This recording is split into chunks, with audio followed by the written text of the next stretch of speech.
Hi friends, welcome to our steel Gyan channel. हमने previous video में जो जाना था रिलर के बारे में। आज हम जानेंगे डब्ल्यूबीएफ के बारे में, जो सीमलेस ट्यूब के अंदर में यूज होता है, उसके बारे में हम जानेंगे और उसके टेक्निकल स्पेसिफिकेशन के बारे में जानेंगे। आप मेरे चैनल को सब्सक्राइब नहीं किया है तो आप मेरे चैनल को सब्सक्राइब कर लीजिएगा, जिससे कि इस तरह का इन्फॉर्मेटिव वीडियो आपको हमेशा मिलता रहे। आइए चलिए डिस्कस करते हैं। WVF vacuum beam furnace is used before the sizing mill or stretch reducing mill SRM. The reheat the hollow cells mother tube after elongation and rolling process. जो WVF vacuum beam furnace होता है वो before sizing जो cell है उसको heat करने के लिए यूज किया जाता है, जिससे कि बिफोर साइजिंग के पहले उसको हीट करने किया जाता है, जिससे कि वो होने के बाद में हीट होने के बाद में वो साइजिंग मिल में जाता है, जहाँ पे कि हमारा पाइप का OD as per customer requirement बनाया जाता है। Function of WBF in seamless tube production. WBF का क्या फंक्शन होता है इन सीमलेस ट्यूब प्रोडक्शन के अंदर? Reheat the hollow cell, the required rolling temperature 900 to 1100 degree depending on the grade. मतलब जो हॉलो सेल होता है उसको हम रीहीट करते हैं और जो टेम्परेचर हम रखते हैं वो 900 डिग्री से लेके 1100 डिग्री तक रखते हैं, डिपेंडिंग ऑन द ग्रेड। जैसा ग्रेड रहता है उसके हिसाब से हम टेम्परेचर को सेट करते हैं। Equalise temperature throughout the tube length and wall thickness. इसमें क्या होता है कि थ्रू आउट जो हमारा ट्यूब रहता है उसका टेम्परेचर को हम मेंटेन करते हैं। Improve plasticity of the steel for smooth sizing and reduction. उसका जो प्लास्टिसिटी होता है, जो ट्यूब का जो गर्म होने के बाद में उसका प्लास्टिसिटी बराबर मेंटेन रहता है।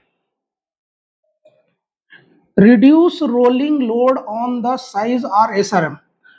Reduce rolling load, size or SRM. Sizing mill and SRM.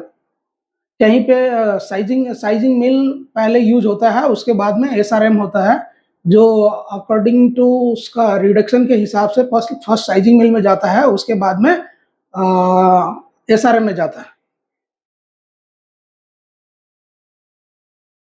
Help to control the micro structure on final mechanical properties. ये जो है फर्नेस में जो हम रीहीट करते हैं उससे हमारा मैकेनिकल प्रॉपर्टीज और माइक्रो स्ट्रक्चर जो है उसको भी मेंटेन किया जाता है। आज आइए हम जानते हैं कि वो फर्नेस कैसा होता है। ये जो WBF फर्नेस होता है उसके अंदर में हमारा 5 बीम्स होते हैं। 1 2 3 4 5 बीम्स होते हैं। इस तरह से ये जो है इनफीड रोलर होता है। इनफीड रोलर के बाद में हम इस तरह से ट्यूब को चार्ज करते हैं। इस तरह से चार्ज करते हुए जाते हैं इनफीड बीम के ऊपर। जो इधर आउटफीड रोलर हो, इधर आगे साइड में आउटफीड रोलर लगा होता है। ये जो हमारा बीम रहता है ये मूवेबल होता है।